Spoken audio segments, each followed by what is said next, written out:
Kija uživo pred svima odbrusila. Sloba i ja smo imali seks 7 puta dnevno. Luna smušano spustila glavu. Ljubavni trougao Kija, Sloba, Luna i dalje je u centru pažnje, a odnos između još uvijek aktuelnih supružnika ostao je enigma. Kija je po prvi put otkrila detalje koji su sve zatekli. Naime, kako su mnogi komentarisali Slobin i Kijin seksualni život, koji navodno dugo nije postojao, ukućanka je nakon razgovora sa Lunom Đogani odlučila da prizna kako su oni funkcionisali na samom početku njihove veze. Kakav si bio na početku? Ona srca, pa 101 ruža. Kako je bilo na početku? Imali smo seks 7 puta, bre, rekla je Kija.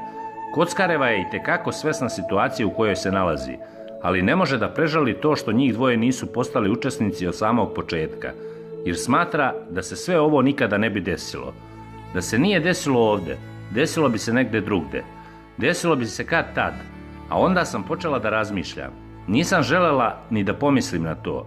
Ja ne znam šta bi se desilo. Da sam ja ušla ovde od početka, možda bi se zbližili. Mene to ubija, a možda bi i puklo. Iako su mnogi posumnjali u Kristinine emocije, Zorica Marković je pred svima rekla šta je ukućanka njoj priznala dok su razgovarale o Slobi. Kako možeš da voliš nekog ko tebe ne voli? Pitala sam je. Ona je meni odgovorila. Ja bih volela da nije tako. Volela bih da iz sebe iščupam ovog Slobodana u meni.